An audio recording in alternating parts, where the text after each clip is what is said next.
그래서 강의 중에도 커피 한 잔씩 하시면서 또 간식 좀 드시면서 하시면 되는데, 사실은 이제 이 희년이라는 주제가 이게 쉬운 주제가 아니에요. 근데 이제 여러분들 되도록 이제 여러분들 이해하기 쉽게 설명하느라고 좀 시간이 좀 걸려요. 구약에서부터 이제 쭉 이렇게 해야 되기 때문에. 근데 여러분, 이제 우리가 이제 공부한다고 하면서 이제 쭉쭉 나왔지만, 사실은 얼마나 감사한지 몰라요.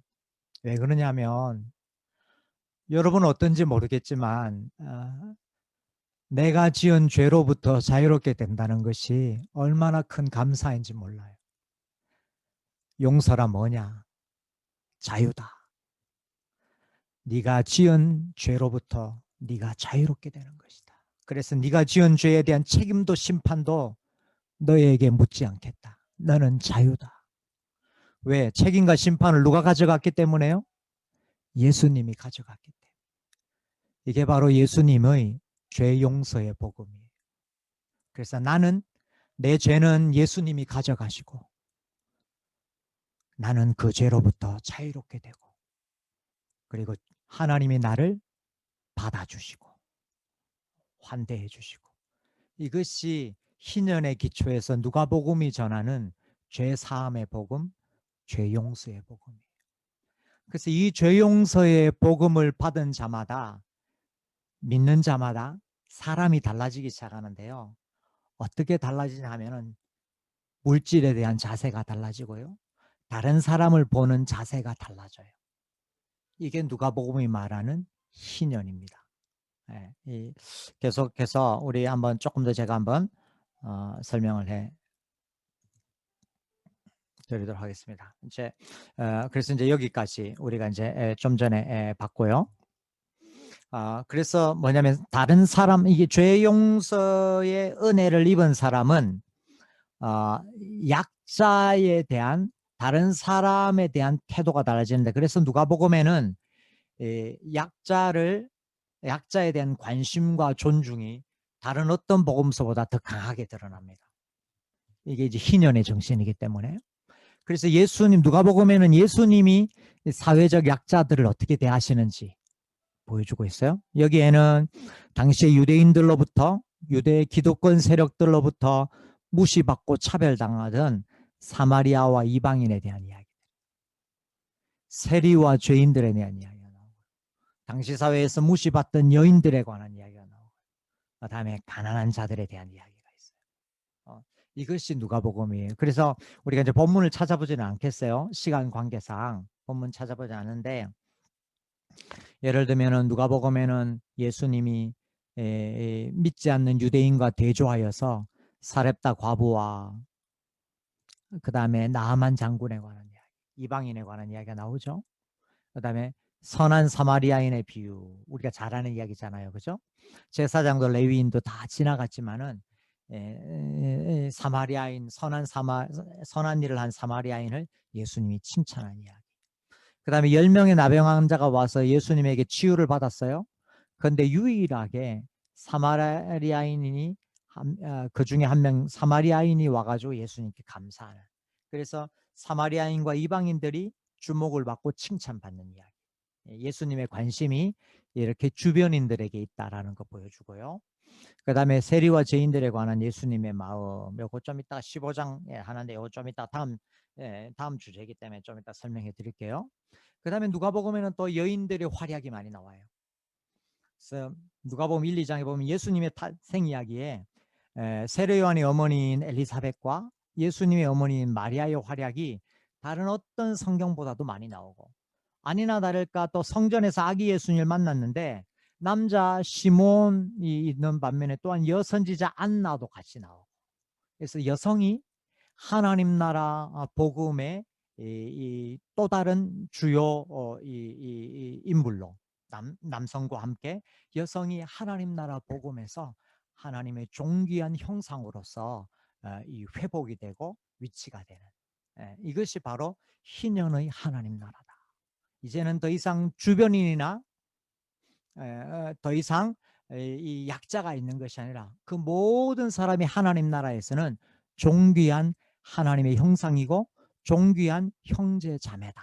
이런 것들을 이제 보여주고 있어요. 그 다음에 여러분 가난한 자들에 대한 이야기, 부자와 거지 나사로, 이건 누가복음에만 나오는 거죠. 예. 아무리 방탕하게 사는 부자, 거지 나사로 하면서 하나님을 신뢰하는 이 가난한 거지 나사로 이야기 나오고, 그래서 잔치를 위해 부자보다 가난한 자를 초청해라, 뭐 이런 이야기도 나오고, 이제 이런 식의 그 사회적 약자들이 이제 예수 그리스도 안에서 하나님의 존귀한 형제 자매로 세워지는 이런 것들을 쭉 하고 있는 것이 이제 누가복음이 되는 것입니다. 그래서 이것은 우리가 어떻게 이렇게 이 약자들을 배려하고 존중할 수 있어요? 내게 주신 죄 용서의 은혜 때문에. 내게 주시면 나도 이렇게 몹쓸 인간이고 심판받아 마땅한 인간, 그런 인간을 그리스도 안에서 용서해 주셨는데 형제 자매를 향하여, 사람들을 향하여 존중하고 배려하는, 이것이 바로 희년의 하나님 나라, 희년의 공동체다라는 거예요.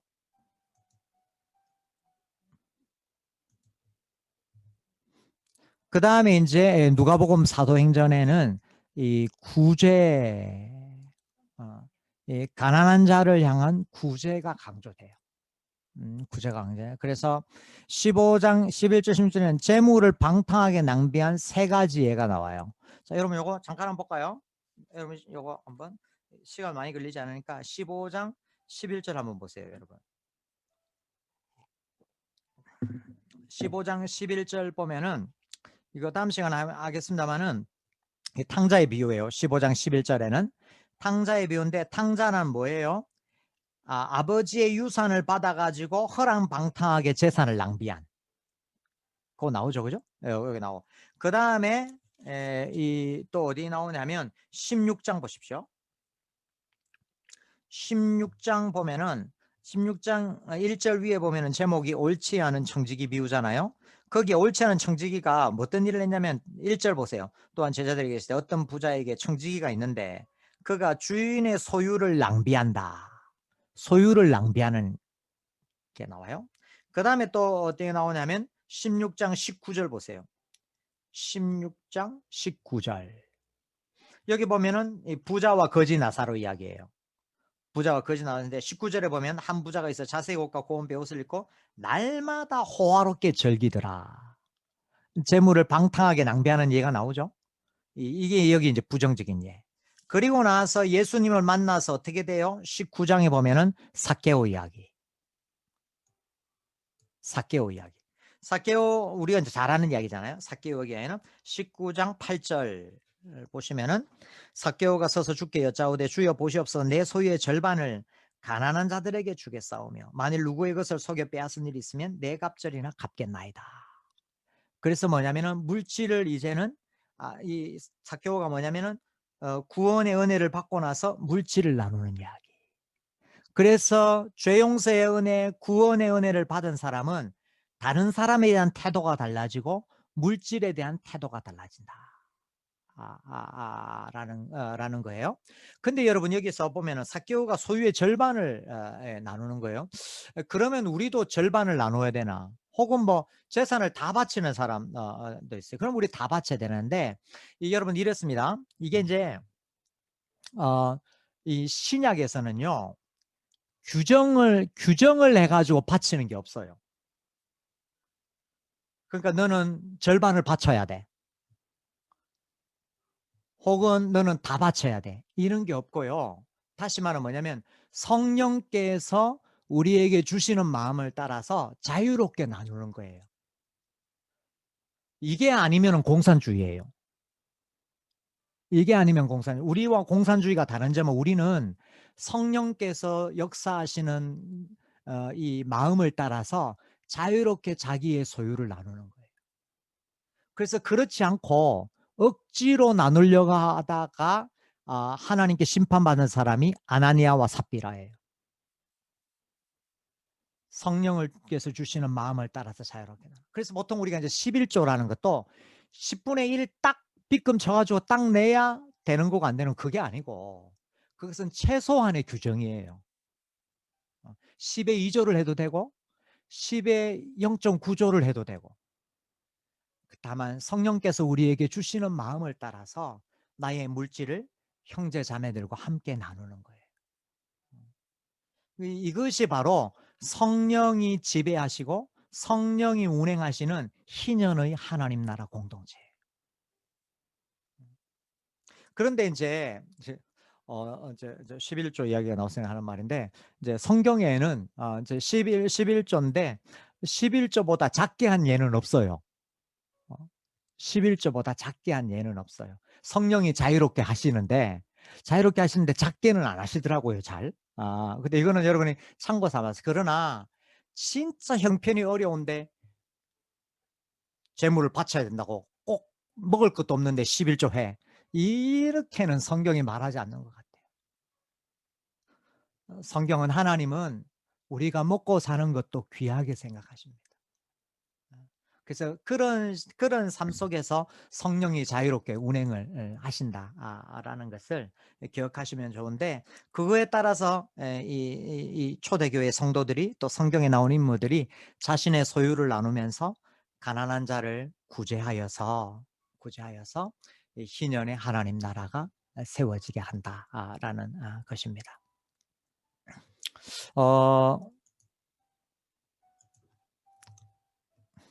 따라서 결론 부분은, 예수님의 제자는 자신이 지은 죄로부터 자유롭게 된 자이다.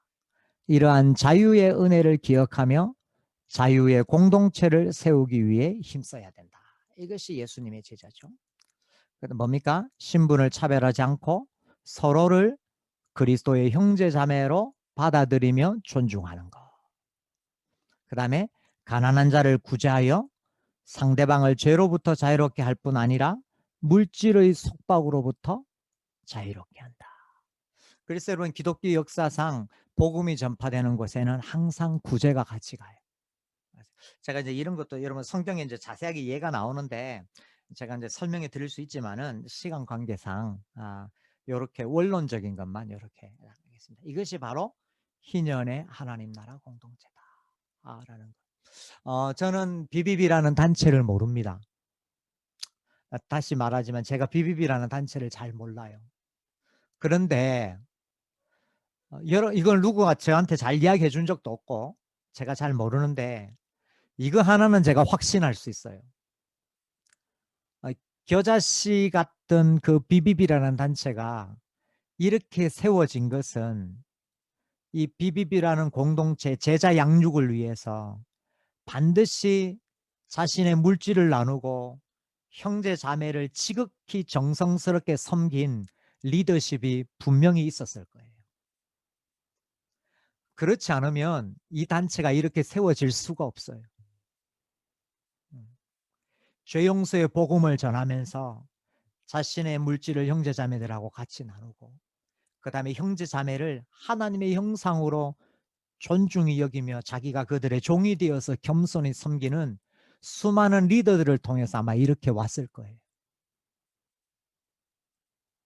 저는 잘 몰라요. 모르는데 제가 딱 보면 압니다. 이 일을 위해서 부름받은 리더 여러분, 환영하고 축복합니다. 혹시 여러분들의 순원이 여러분들의 충성을 몰라줄지라도 하나님이 보고 계시고 하나님이 알아주실 것입니다. 예수님이 바로 그 희년을 위해서 이 땅에 오셨고요. 예수님의 제자들이 바로 그 희년의 하나님 나라를 세우는 것을 꿈꾸는, 그것이 바로 누가복음의 제자도 이야기입니다. 이것은 비비비 이야기는 아닌데요. 여러분, 제가 섬겼던 교회 중에 이런 교회가 있어요. 제가 어느 교회에 부임을 했는데 저는 그 목사님의 귀한 말씀도 참 은혜를 많이 받고 좋았는데, 그 교회에 재직회에서 은혜를 받았습니다. 여러분, 이제 교회 생활 여러분 해보신 분은 알겠지만은 재직회 때 은혜 받기 쉽지 않아요. 재직 회의에서 은혜 받기 쉽지 않습니다. 회의에서는 뭘 받기 쉬우냐면 상처 받기 쉬워요. 근데 이제 저는 여기 이 교회에 이거는 제가 인터넷에서 따온 거예요. 실제 교회가 아니고요. 인터넷에서 그림을 따온 건데 네. 이 어떤 일이 있었냐면 제가 그 교회에 처음 부임을 했는데 지금으로부터 한 10 몇 년 전 이야기예요. 처음 부임을 했는데 이제 제가 재직회에 참석을 했어요. 재직회에 참석을 했는데 그 교회는 좀 특이하게 젊은 사람도 많이 30 대부터 60, 70 까지 다양한 인원이 이 재직회에 한 150 명, 200 명가량 재직회에 앉아 있더라고요. 그래 하고 있는데 제가 인제 딱 재직회 제가 인제 부서 모임을 하고 인제 재직회 좀 늦게 참석했는데 뭐 그때 제가 뭐 어떤 장면이냐면 한 30대 집사님이 30대 후반 정도 되는 집사님이 재직회 앞에 나가서 마이크를 들고 이야기하는데 이 집사님이 굉장히 흥분을 하신 거예요. 흥분을 해 가지고 소리를 지르는 거예요. "도대체 우리 교회는 어디로 가고 있는 겁니까? 당회는 도대체 뭘 하고 있는 겁니까?" 막 하시면서 열을 내면서 흥분을 하신 거예요. 그래서 제가 그 장면을 보고 제가 깜짝 놀랐어요. 깜짝 놀랐어요. 왜 놀랐냐면 여러분 30대 집사님이 여러분 다른 교회 같으면 30대 집사님 재직회 참여하지도 않아요. 재직회에 참석하지 않는데 재직회에 참석을 할 뿐만 아니라 나가서 발언을 하는 것도 또 흔하지 않고 발언을 하는데 소리를 지르는 것은 더 흔하지 않아요. 그래서 제가 인제 저는 뒤에서 막 안절부절했습니다. '아 저 집사님 이제 큰일 났다. 재직기 끝나고 저 장로님들한테 연세 드신 어른들한테 얼마나 꾸지람을 많이 들으려고 저렇게 흥분해 가지고 소리를 지르나. 이제 큰일 났다.' 막 하면서 제가 이렇게 막 안절부절하면서 있는데 그 집사님이 인제 발언을 마치고 들어가고 나서 그 60대 되신 장로님이 이제 나오셨어요. 60대 되신 장로님이 마이크를 잡으시더니만은 뭐라고 그러셨냐면은 "아무개 집사님 말씀 참 감사합니다. 저희 당회에서 집사님이 하신 말씀을 심사숙고해서 다음 재직회 때 보고하도록 하겠습니다." 그러면서 딱 들어가시는 거예요. 그래서 여러분 제가 재직회 제일 뒷자리에 앉았는데 제가 무릎을 탁 쳤어요. '그래. 교회는 이래야지. 교회는 이래야지. 세상에서는 나이 어리다고 무시하고 나이 많다고 뽐내고 이런 세상은 이런데 교회에서는 그리스도의 공동체에는 나이가 많든 작든 서로를 존중히 여기며 서로를 세워주는 그런 공동체가 되어야지. 이런 생각을 하면서 제가 했습니다. 그 젊은 집사님이 한 것은 분명히 잘한 것은 아니지만 그 젊은 자를 향한 어른의 마음이 참 귀하다는 것이 느껴졌어요. 그리고 나서 또 잠시 있는데 한 50대 중반 집사님이 나와서 또 다른 주제로 이야기를 하는데 이 집사님은 뭐냐면 이 직업이 뭐냐면 환경미화원이에요. 환경미화원인데 이 집사님이 인제 재직회 때 발언을 하는데 한 10분 넘게 발언을 하시는 거예요. 환경미화원 집사님이 쫙 하는데 근데 제가 놀란 게 뭐냐면 그 150 명, 200명 되는 제가 인제 그때 교회가 강남에 있었거든요. 150 명, 200명 되는 그 재직들이 장로님, 권사님, 집사님들이 다 그 환경미화원 집사님의 말씀을 경청을 하는 거예요. 제일 앞에 계신 앉아 있는 분이 당시에 그 우리 교회 장로님 중앙 법원 서울지방법원 부장판사님이셨거든요. 그 장로님부터 해 가지고 당시 강남에 소위 사자 달린 사람들도 많았는데 사회적으로 위치가 그분들이 그 환경미화원 집사님의 말씀을 다 경청을 하는 거예요. 그래서 제가 또 뒤에서 무릎을 쳤어요. '그래. 교회는 이래야지. 세상에서는 사회적인 지위 때문에 무시받고 직업 때문에 천대하지만은 교회는 사회에서 어떤 일을 하고 어떤 벌이를 하든 그 사람이 그리스도의 형제라는 이유만으로 존중히 여기고 세워주고 경청하는 이게 예수님의 제자지. 그리스도의 교회지. 이제 이런 생각을 하면서 제가 재직회 때 은혜를 받았던 적이 있어요.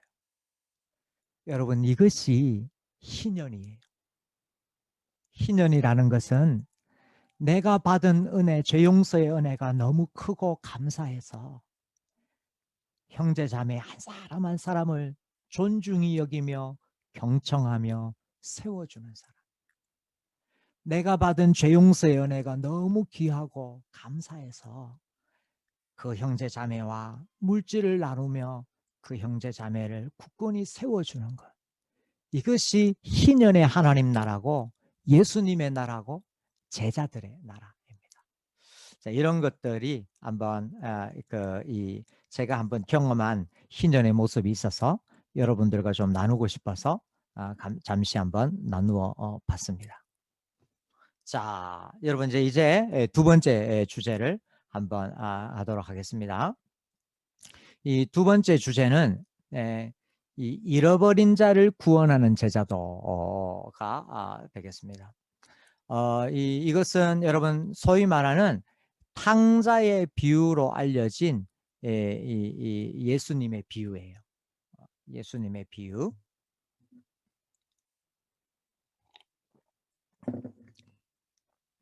자, 그런데 이제 이것은 요 부분에서는 이제 우리 앞에 나오는 희년은 평상시에 우리가 잘 안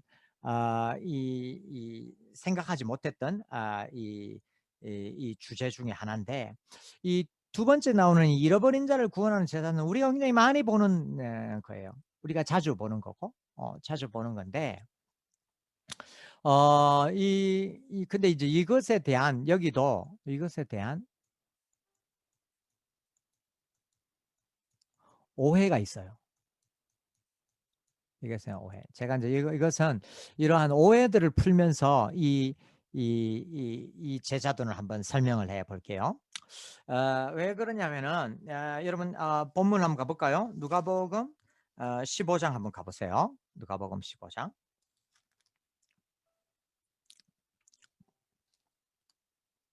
자, 누가복음 15장 11절에서 32절. 본문이 좀 깁니다만은 저와 함께 교독하면서 번갈아 읽으면서 한번 읽고 제가 좀 설명을 드리도록 하겠습니다.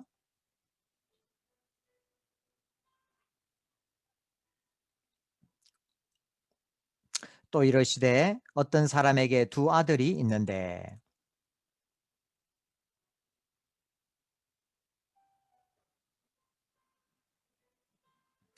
그 후 며칠이 안 되어 둘째 아들이 재물을 다 모아가지고 먼 나라에 가 거기서 허랑방탕하여 그 재산을 낭비하더니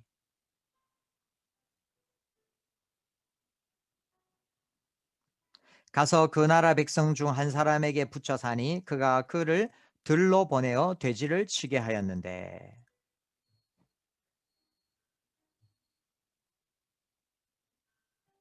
이에 스스로 돌이켜 이르되 내 아버지에게는 양식이 풍족한 품꾼이 얼마나 많은가 나는 여기서 줄여 죽는구나.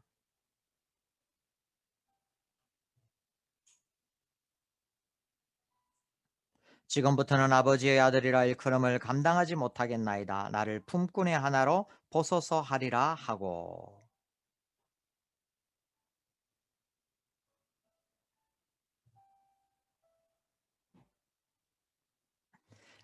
아들이 이르되 아버지 내가 하늘과 아버지께 죄를 지었사오니 지금부터는 아버지의 아들이라 일컬음을 감당하지 못하겠나이다 하나.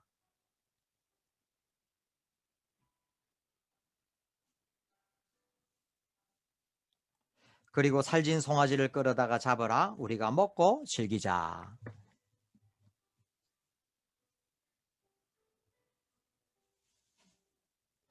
맏아들은 밭에 있다가 돌아와 집에 가까이 왔을 때에 풍악과 춤추는 소리를 듣고 대답하되 당신의 동생이 돌아왔음에 당신의 아버지가 건강한 그를 다시 맞아들이게 됨으로 인하여 살진 송아지를 잡았나이다 하니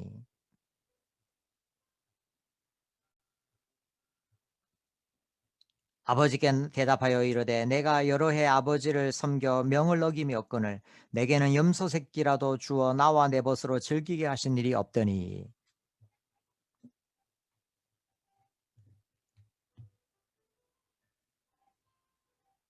아버지가 이르되 예 너는 항상 나와 함께 있으니 내 것이 다 네 것이로되 이 내 동생은 죽었다가 살아났으며 내가 잃었다가 얻었기로 우리가 즐거워하고 기뻐하는 것이 마땅하다 하니라.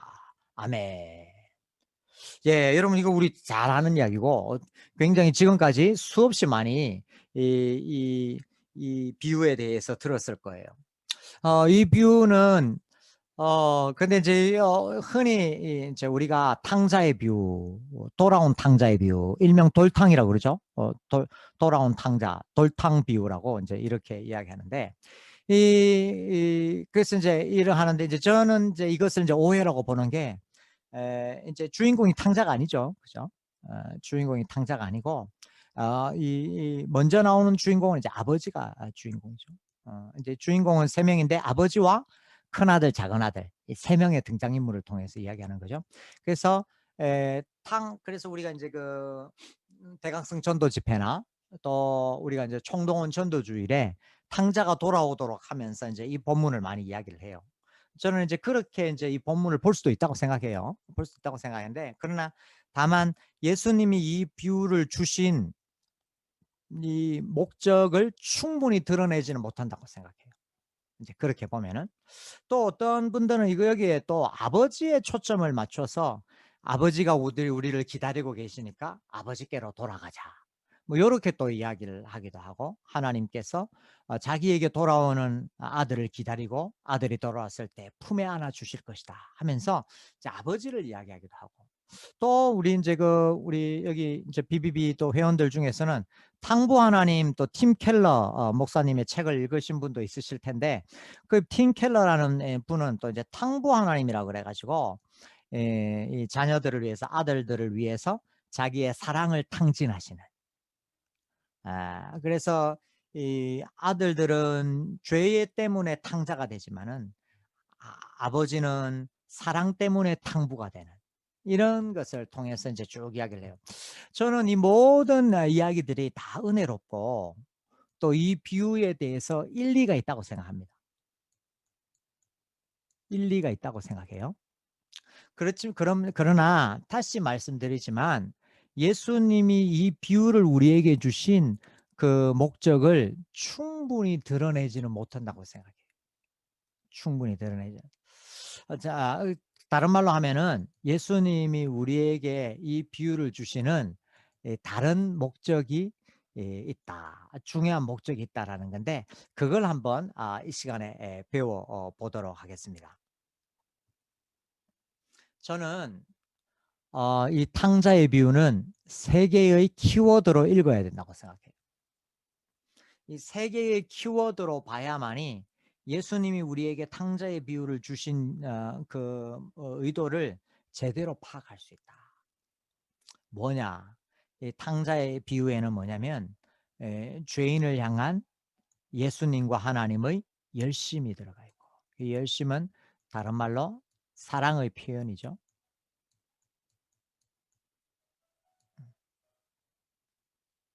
또 여기에는 이 죄인이 하나님께로 돌아오는 것을 하나님이 예수님이 얼마나 기뻐하시는지 기쁨의 코드로 읽어야 되고 처음에는 죄인을 구원하기 위한 예수님의 열심 하나님의 열심이라는 코드를 읽어야 되고 두 번째는 그 죄인이 돌아왔을 때에 하나님과 예수님이 얼마나 기뻐하시는지 기쁨의 코드를 읽어야 되고 그리고 그 하나님의 열심 하나님의 기쁨에 우리로 하여금 참여하도록 초대하시는 참여의 코드를 읽어야 된다.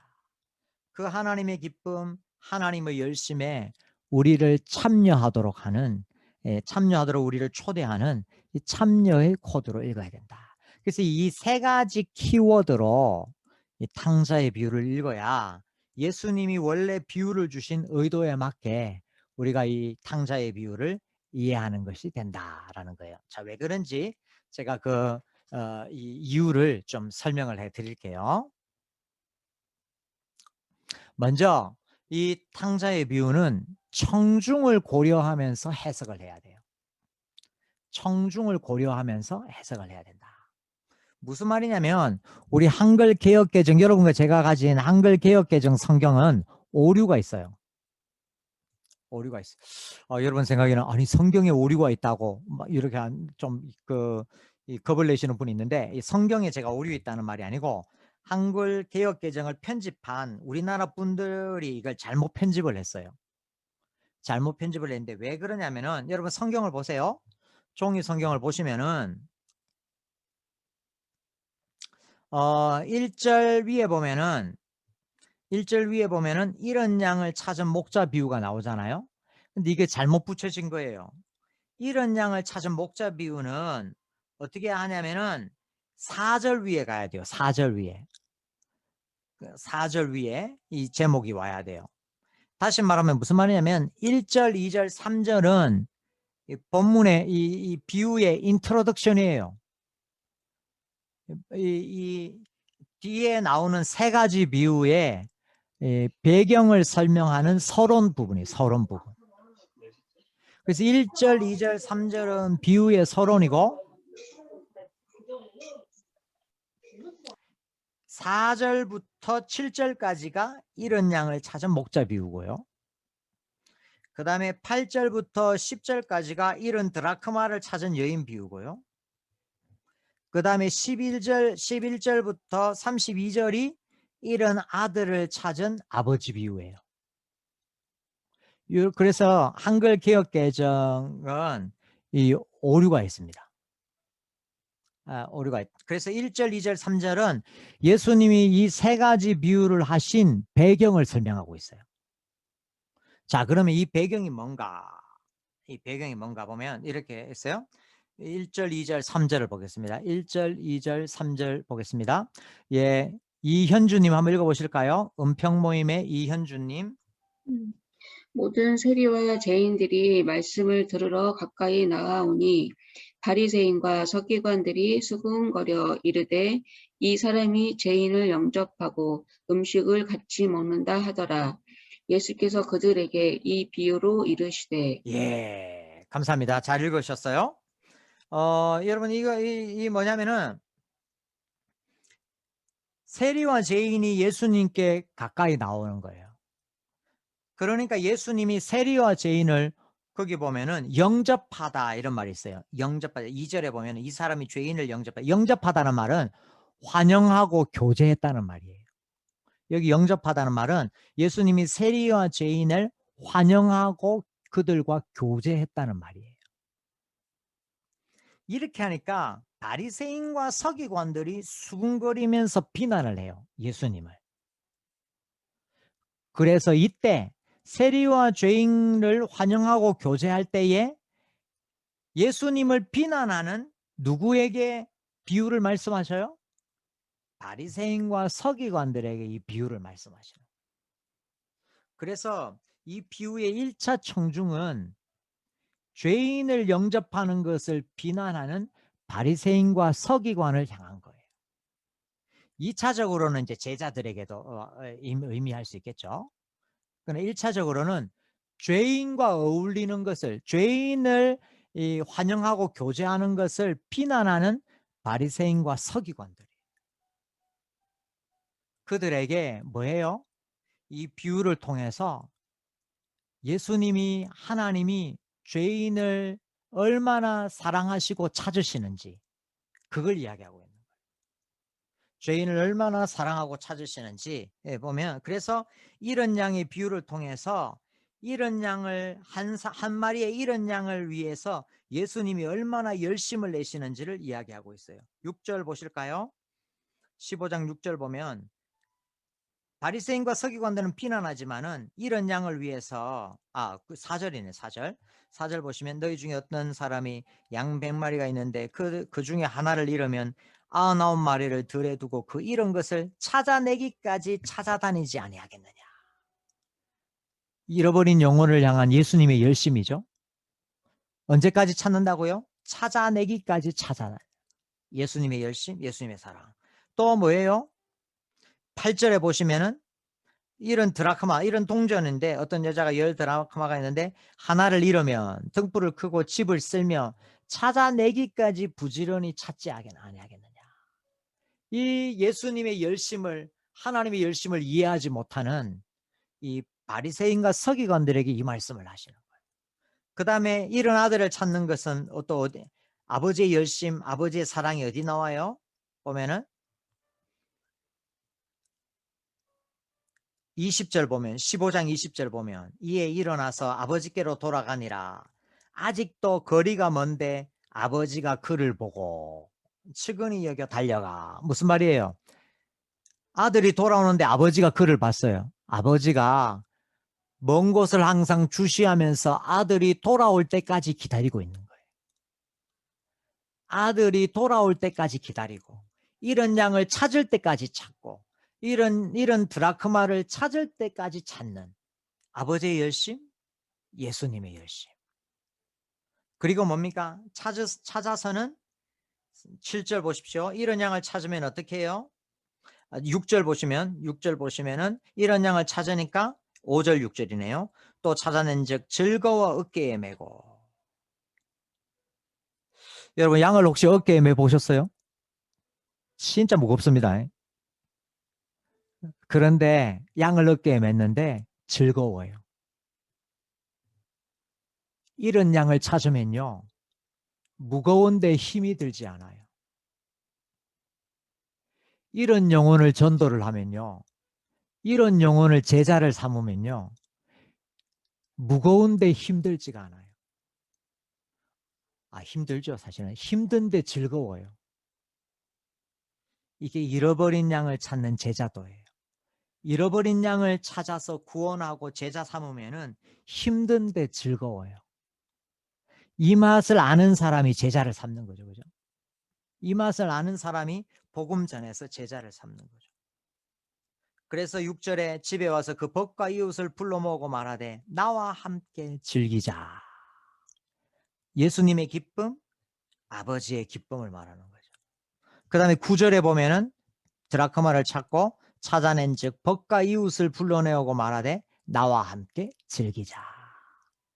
그래서 이 열심과 기쁨이라는 코드로 이 비유를 읽어야 돼요. 이것을 이해하지 못하고 받아들이지 못하는 바리새인과 서기관들이 청중이고 예수님이 그들에게 하나님의 기쁨, 하나님의 열심을 한번 생각해 보아라. 이렇게 이야기하는 거예요. 근데 여러분, 바리새인들은 관심이 거기에 없었어요. 바리새인들은 관심이 거기에 없었어요. 바리새인들은 어디에 관심이 있었어요? 여기에 관심이 있었어요.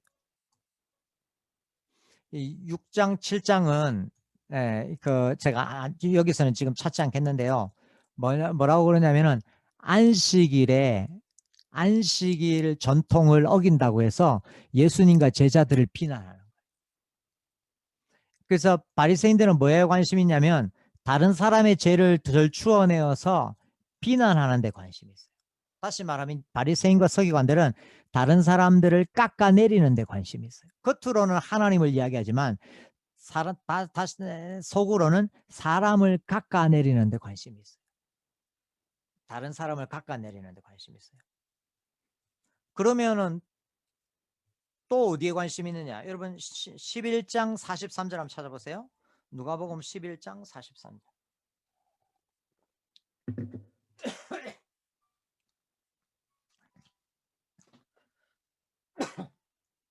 11장 43절 보시면은 역삼의 김영주님 한번 읽어보실까요? 네. 화있을진저 너희 바리새인이여 너희가 회당의 높은 자리와 시장에서 문안받는 것을 기뻐하는도다. 바리새인은 뭘 좋아해요? 인사받는 거 좋아해요. 자기가 높아지는 거 좋아하는 거예요. 다른 사람은 깎아내리고 자기는 높아지고 이런 데 관심이 있어요. 계속 나옵니다. 16장 14절 보세요. 김영주님 계속 한번 읽어볼까요? 16장 14절. 네. 바리새인들은 돈을 좋아하는 자들이라 이 모든 것을 듣고 비웃거늘. 겉으로는 거룩한데 속으로는 돈 좋아해요. 바리새인들은 돈하고 인사받는 데 관심이 있어요. 계속 하나 더 20장 46절. 김영주님 계속 한번 읽어볼까요? 네. 긴 옷을 입고 다니는 것을 원하며 시장에서 문안받는 것과 회당의 높은 자리와 잔치의 윗자리를 좋아하는 서기관들을 삼가라. 그들은 과부의 가산을 삼키며 외식으로 길게 기도하니 그들이 더 엄중한 심판을 받으리라 하시니라. 예. 이 서기관들 나오죠. 바리새인들은 인사받고 돈 좋아하고 서기관들은 자신이 높이 되는 거. 그래서 바리새인과 서기관들은 관심은 다른 사람을 비난하고 깎아내리고 그다음에 자기는 높아지고. 그런데 하나님의 관심은 어디에 있어요? 예수님의 열심은 어디에 있어요? 예수님의 기쁨은 잃어버린 자를 구원하는 것. 이것이 바로 이 본문의 첫 번째 해석이고. 두 번째는 누가복음 다시 15장에 오시면은 두 번째는 문맥을 고려한 해석을 해야 돼요. 탕자의 비유는 문맥을 고려해야 되는데 뭐냐면은 3절 보시면은 15장 3절 보면 예수께서 그들에게 이 비유로 이르시되. 여러분 이 비유로 이러는데 이 비유가 뭐냐면은 단수로 돼 있어요. 이 비유가 헬라어로 단수로 돼 있어요. 단수. 이 비유로 이르는데 이 비유로 이른다는 거 비유를 몇 개 이야기하세요. 예수님이 3개를 이야기하세요. 비유를 이룬다고 하나의 비유를 이야기한다고 해놓고 3개를 이야기해요. 무슨 말이에요? 이 3개의 비유는 패키지라는 말이에요. 한 묶음이라는 말이에요. 그래서 탕자의 비유는 다른 앞에 나오는 2가지 비유와 함께 해석을 해야 돼요. 탕자의 비유만 따로 해석하는 것이 아니라 앞에 나오는 2개의 비유와 함께 해석해야 돼요. 주제는 뭐예요? 잃어버린 것을 찾는 것, 구원하는 거예요. 잃어버린 자를 구원하기 위해서 하나님과 예수님이 얼마나 열심히 하시는지, 그리고 잃어버린 자를 찾았을 때 하나님과 예수님이 얼마나 기뻐하시는지, 그걸 이야기하고 있어요. 그리고 그 하나님의 열심과 기쁨에 너희도 참여하라. 우리를 초대하고 있는 거예요. 네, 그래서 이런 식으로. 그래서 제가 좀 전에 이야기했잖아요. 좀 전에 앞에 2개의 비유는 목자의 열심과 여인의 열심, 목자의 기쁨과 여인의 기쁨을 이야기하는 걸로 우리가 다 읽어봤어요. 그리고 나서 탕자의 비유도 열심과 기쁨으로 해석할 수 있어요. 뭐예요? 아직도 거리가 먼데 아버지가 그를 보고 아버지가 아들이 돌아올 때까지 나와서 기다리고 있었다는 말이에요. 그래서 거리가 먼데 딱 아들을 알아본 거예요. 아버지의 관심은 온통 떠나간 아들이, 잃어버린 아들을 찾는 데 관심이 있었던 거예요. 예수님의 열심, 아버지의 열심. 그 다음에 아버지의 기쁨은 뭐예요? 우리가 먹고 즐기자. 아들이 돌아왔으니까 먹고 즐기자. 아버지의 기쁨. 그래서 탕자의 비유의 주제는 아버지의 열심과 기쁨이에요. 아버지의 열심과 기쁨이다. 자, 그리고 나서 세 번째는 맏아들 이야기를 고려하면서 해석을 해야 돼요. 맏아들 이야기를 고려한다.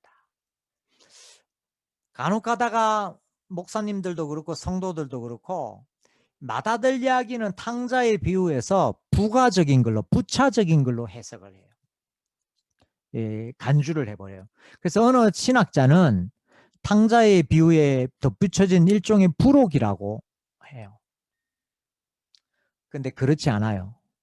맏아들 이야기는 탕자의 비유의 핵심이에요. 하나님의 사랑과 기쁨, 하나님의 열심과 기쁨을 이해하지 못하는 이들을 위한 비유의 중심 요소예요. 여기 이제 사랑이라고 했는데 이걸 제가 열심이라고 그랬죠. 하나님의 사랑은 하나님의 열심으로 나타난다. 하나님의 열심과 기쁨을 이해하지 못하는 이들을 위한 비유의 중심 요소예요. 그래서 이 비유는 하나님의 열심과 기쁨에 참여하지 않는 자들이 15장의 시작과 끝에 수미 상관 구조를 이루면서 나타나요. 수미상관 제가 지난번에 이야기했죠. 그죠? 그래서 뭐냐? 15장 2절에는 바리새인과 서기관들이 나오고 15장 2절에는 15장에 예수님이 세리와 죄인을 가까이 하는 걸 이해하지 못하는 바리새인과 서기관이 나오고 15장의 끝에는 아버지가 둘째 아들을 기뻐하고 둘째 아들이 돌아온 것에 열심을 내는 아버지를 이해하지 못하는 맏아들이 나오고 그래서 바리새인과 서기관들과 맏아들이 수미상관 구조를 이루면서 하나님의 열심과 기쁨을 이해하지 못하는 자들을 이야기해놓고 초대하는 거예요. 나의 열심, 나의 기쁨에 너희들이 참여했으면 좋겠다. 초대하고 있는 거예요. 자, 맏아들 이 형의 관심은 뭐예요? 15장 29절하고 30절 보십시오. 15장 29절하고 30절 한번 보겠습니다.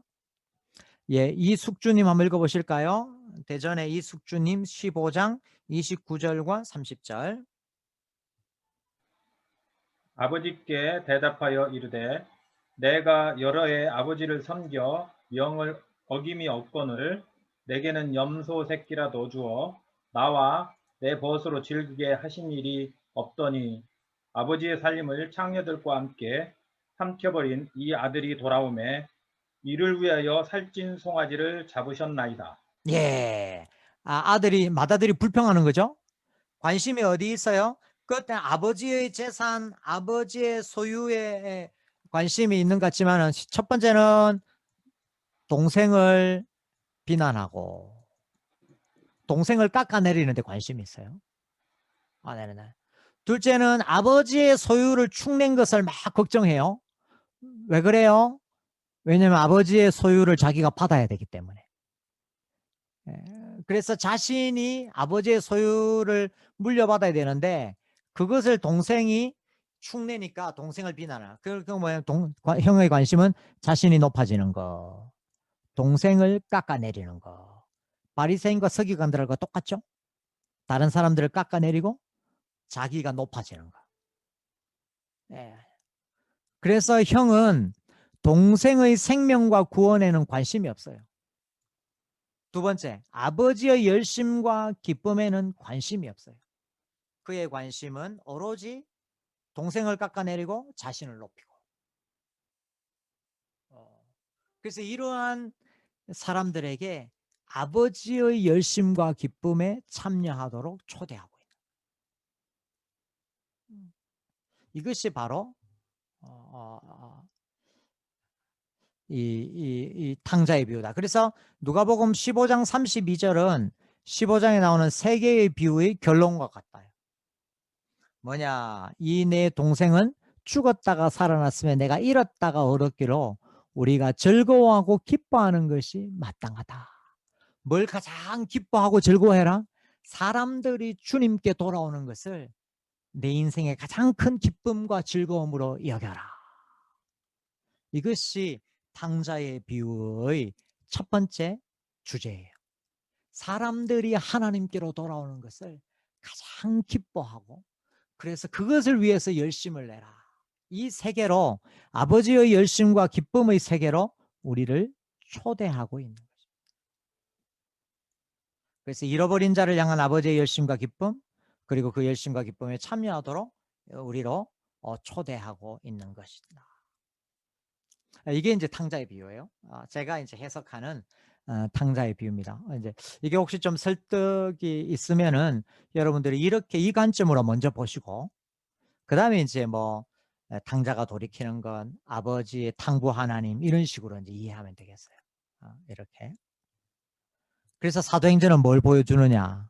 사도들의 이야기를 보여주는데 사도행전은 사도들의 이야기를 보여주는데 사도들이 아버지의 열심에 참여한 이야기 사도들이 아버지의 기쁨에 참여한 이야기를 보여주고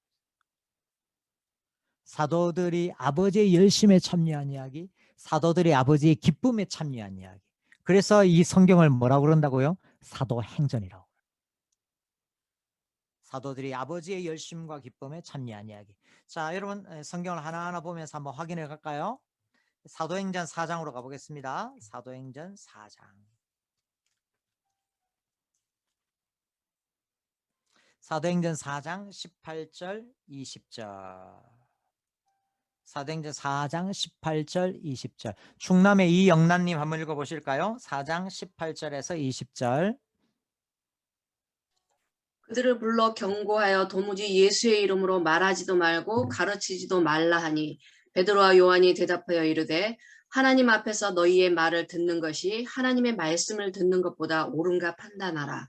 우리는 보고 들은 것을 말하지 아니할 수 없다 하니. 감사합니다. 예. 유대 지도자들이 베드로와 요한을 경고했어요. 말하지 말라고, 가르치 말라고. 그런데 아무도 이들의 열심을 막을 수가 없어요. 왜? 아버지의 열심, 예수님의 열심에 이들이 참여했기 때문에. 우리는 보고 들은 것을 말하지 않을 수 없다. 그래가지고 계속 전했어요. 계속 예수님을 전해서 잃어버린 자를 구원하기 위해 전했어요. 급기야 어떻게 했냐면 이들이 맞았어요. 5장 40절 보십시오. 5장 40절에서 42절. 5장 40절. 박병찬님 한번 읽어주실래요? 양재의 박병찬님 5장 40절에서 42절.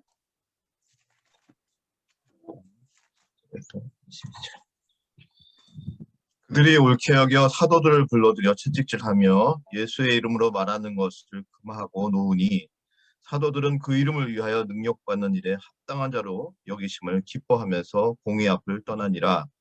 그들이 날마다 성전에 있든지 집에 있든지 예수는 그리스도라고 가르치기와 전도하기를 그치지 아니하니라. 예, 아멘. 감사합니다. 우리가 잘 아는 구절이죠. 이 사도들의 열심, 하나님의 열심과 예수님의 열심 참여. 채찍질해도 전하고, 그리고 오히려 예수님의 이름 때문에 능욕받는, 모욕받는 일에 합당한 자로 여기심을 기뻐하면서 이렇게 하는. 이것이 사도행전입니다. 그 다음에 사도들의 기쁨은 11장 보세요. 11장 23절. 이 11장 23절 보시면 홍상기님 한번 읽어보실까요? 11장 23절. 그가 이르러 하나님의 은혜를 보고 기뻐하여 모든 사람에게 굳건한 마음으로 주와 함께 머물러 있으라 권하니. 예, 그가라는 말은 여러분 이거 이제 제가 시간 관계상 설명을 안 드리는데 그라는 말은 바나바예요. 바나바가 안디옥 교회에 잃어버린 자를 많이 구원받았다는 이야기를 듣고 예루살렘 교회 파송을 받아 안디옥에 갔어요. 바나바가 안디옥에 이르러 하나님의 은혜를 보고 기뻐하였다. 하나님의 은혜라는 것은 뭐예요? 잃어버린 자가 구원받은 안디옥 교회가 부흥하게 된 걸. 이게 바나바의 기쁨. 바나바는 뭘 기뻐해요? 예수님의 기쁨에 참여한 거예요. 잃어버린 자가 돌아오는 거.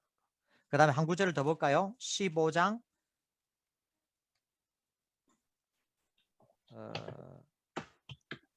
잠시만요. 이거 구절이 잘못됐네요.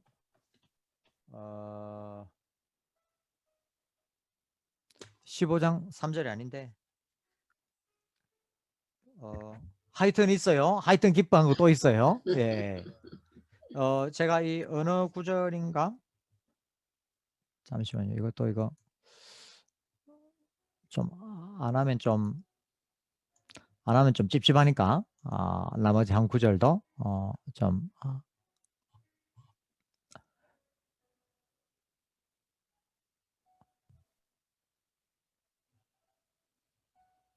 맞네요. 15장 3절 맞네요. 예, 죄송합니다. 예. 15장 3절 맞아요, 여러분.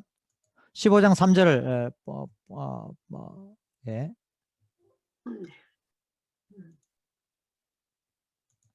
자, 15장 3절을 홍상기님께서 한번 읽어보실까요? 그들이 교회의 전송을 받고 베니게와 사마리아로 다니며 이방인들이 주께 돌아온 일을 말하여 형제들을 다 크게 기쁘게 하더라. 예. 형제들이 뭘 기뻐해요? 이방인들이 주께 돌아온 거. 이방인들이 주께 돌아온 거. 이것을 기뻐하였다.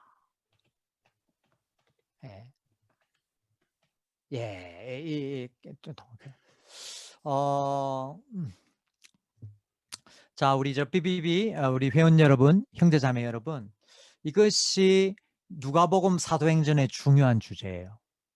뭐냐? 잃어버린 자를 구원하는 것. 이것이 하나님의 열심이고 하나님의 기쁨이다. 예수님의 제자는 뭐 하는 거냐? 이 하나님의 열심과 기쁨에 참여하는 자입니다. 이 하나님의 열심과 기쁨에 참여하는 자다. 우리 BBB 순장님 여러분, 여러분의 기쁨은 어디에 있습니까? 또 여러분의 열심은, 여러분의 관심은 어디에 있습니까? 우리 BBB가 이렇게 세워지기까지 잃어버린 자를 구원하고 잃어버린 자들을 제자 훈련하도록 헌신해 오신 모든 우리 형제 자매님들께 감사를 드립니다. 저는 바로 이러한 하나님의 열심과 기쁨에 동참한 한 사람 때문에 제가 구원을 받았어요. 저는 원래 예수님 믿는 가정에서 태어난 사람이 아닙니다. 예수님의 열심에 죄송합니다.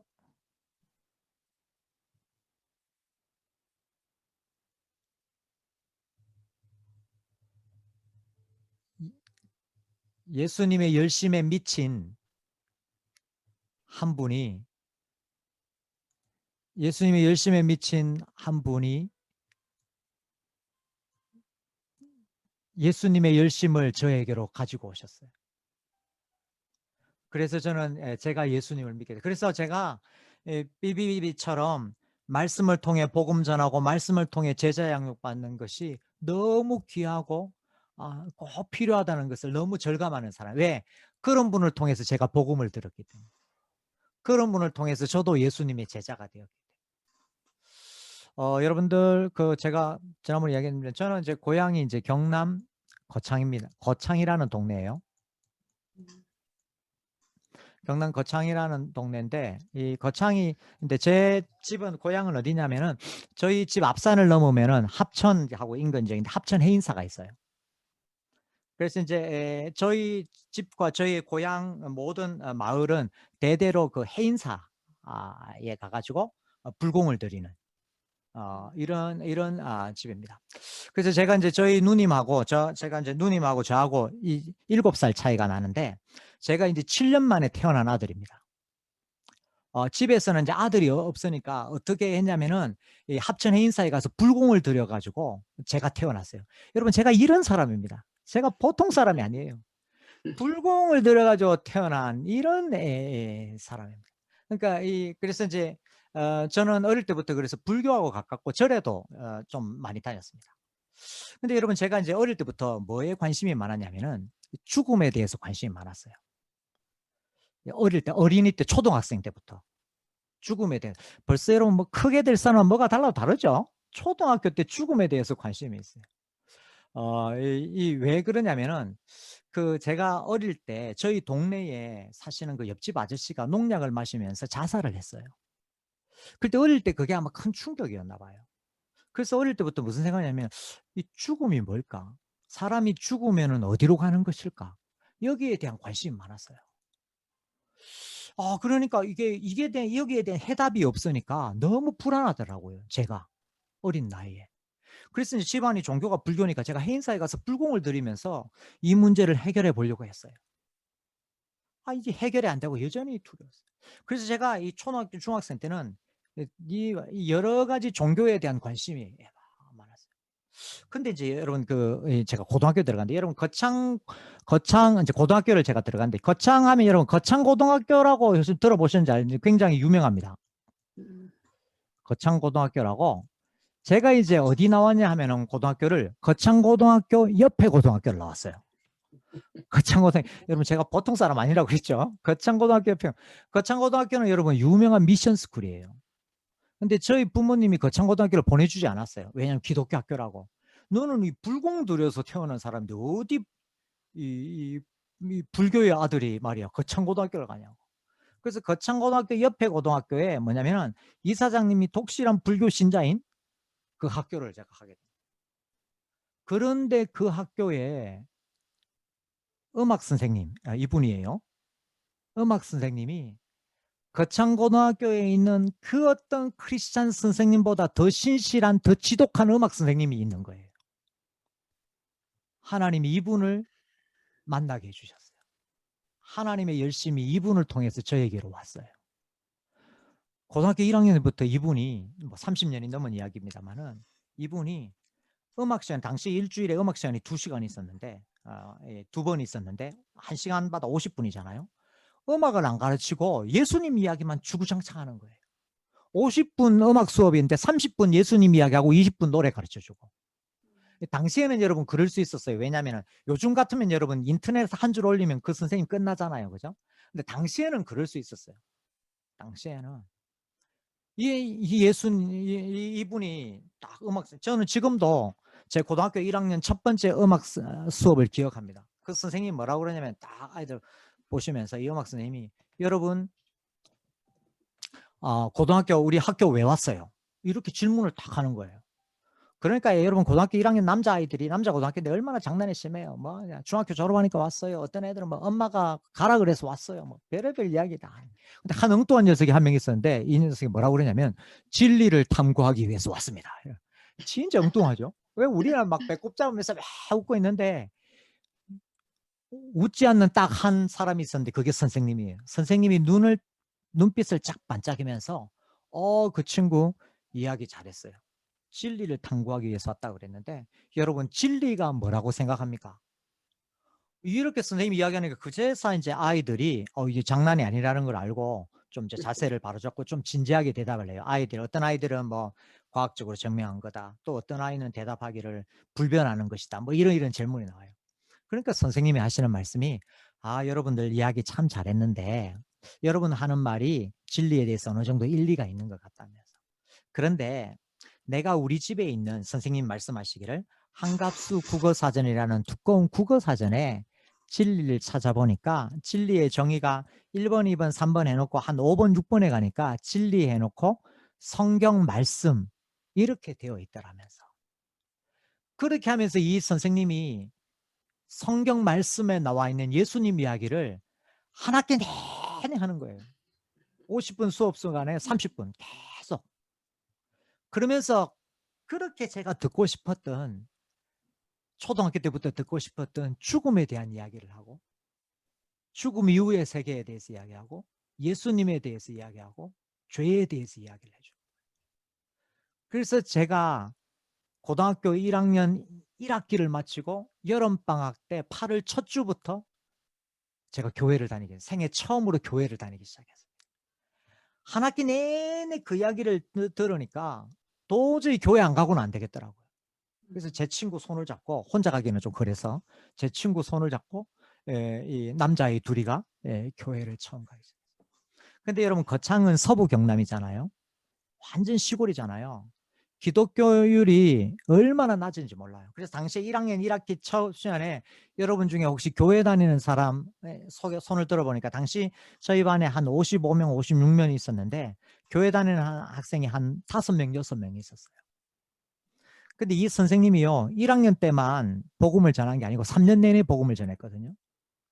그래서 3학년 때 다시 조사를 하더라고요. 3학년 때 여러분 중에 교회 다니는 사람 하니까 한 반에 20명, 25명이 교회를 다니기 시작합니다. 당시에 저희 학교가 한 학년에 8반이었거든요. 이 예수님의 열심으로 복음을 전한 이 선생님 때문에 수천 명이 교회를 다녔어요. 수천 명이 교회를 다녔어요. 우리 부모님은 저를 예수 믿을까 싶어서 예수 믿는 학교 안 보냈는데 불교의 아들이기 때문에 그래서 다른 학교를 보냈는데 하나님이 더 지독하게 예수님의 열심과 기쁨으로 무정한 한 선생님을 만나게 해주셔서 저로 하여금 예수님의 제자가 되게 해주셨어요. 저는 지금도 스승의 날만 되면은 이 선생님께 전화를 드립니다. 저는 외국에서 유학할 때도 이 선생님께 전화를 드렸어요. 선생님, 다른 선생님은 저에게 지식을 전해주었는데 선생님은 저에게 생명을 전해주셨습니다. 선생님 고맙습니다. 선생님 고맙습니다. 그러면 선생님이 뭐라고 그러냐면 지금도 선생님의 제자들 중에 목사가 된 사람들을 위해서는 지금도 기도하고 있다면서. 여러분, 이게 누가복음의 주제예요. 예수님의 열심과 예수님의 기쁨으로 어떤 일이 와도 예수님 전하고 잃어버린 자를 구원하라서 제자 삼는 것. 이게 여러분 누가복음의 정신이면서 우리 BBB의 정신이에요. 그런 정신으로 무장된 예수님의 제자들이 저와 같은 사람을 구원받게 하고요. 아마 모르긴 몰라도 지금 이 강의를 듣는 분 중에도 이런 열심으로 무장된 예수님의 열심으로 무장된 분들 중에 분 때문에 이 자리에 있는 분이 있을 거예요. 그렇게 해서 예수님 만나고 그렇게 해서 나도 그 열심과 기쁨으로 다른 사람을 제자 삼고, 이게 누가복음이다. 그래서 오늘 누가복음의 두 가지 제자도, 하나는 희년의 제자도, 하나는 잃어버린 자를. 그래서 혹시 여러분 여기 계신 순장님이나 리더들 중에 혹시 예수님의 열심이나 기쁨으로 복음 전하고 제자 삼는 것에 혹시 지쳐 있거나 낙심되신 분 있으면 제가 이 부탁 드리려고요. 여러분 제대로 가고 있는 거 맞아요. 여러분들 때문에 저와 같은 사람이 태어나는 거예요. 불교의 아들이 예수님의 제자가 되는 거예요. BBB가 제대로 가고 있다. 그 일에 더 열심히 헌신해서 직장 복음화를 위해서 애써달라. 이렇게 제가 부탁해 드리고 싶습니다. 이것이 누가복음의 정신이다. 오늘 여기까지 할까요, 여러분? 예. 제가 기도하고 마치도록 하겠습니다. 하나님 감사합니다. 일찍이 예수님을 모르던 저희들에게, 잃어버린 자로 살았던 저희들에게 예수님의 열심과 예수님의 기쁨으로 무장된 분들을 만나게 해주셔서 저희로 하여금 잃어버린 자에서 찾은 자가 되게 하시고 구원받은 자가 되게 해주시는 이 복된 이 구원 영생을 선물로 주셔서 감사합니다. 저희들에게 예수님의 열심과 기쁨으로 무장된 사람을 만나게 해주셨는데, 하나님 이제도 저희들이 그러한 열심과 기쁨으로 무장되어서 또 다른 잃어버린 사람들을 구원하고 또 다른 잃어버린 사람들을 제자 삼는 그런 신실한 예수님의 제자로 살게 하여 주시옵소서. 때로는 하나님 이 일이 낙심되고 말씀 전하고 기도해도 변하지 않는 영혼 때문에 지칠 때가 있는데, 성령님 그럴 때마다 저희들에게 확신시켜 주십시오. 네가 맞다. 네가 지금 제대로 가고 있다. 너를 통해서 나의 열심과 기쁨이 드러나기를 원한다. 성령님 이렇게 저희들에게 말씀해 주셔서 우리가 이 사명 놓치지 않게 해주시고 이 사명 쉬지 않고 달려가게 해주셔서 하나님 나라에서 영광으로 주님을 맞이하여서 잘하였다, 착하고 충성된 종이라는 예수님의 말씀 듣게 해 주시옵소서. 아멘. 그 일을 위해서 우리가 예수님과 기쁨으로 우리의 생이 다하늘까지 이 일에 헌신하는 모든 예수님의 제자 다 되게 하여 주시옵소서. 예수님의 이름으로 기도드리옵나이다. 아멘.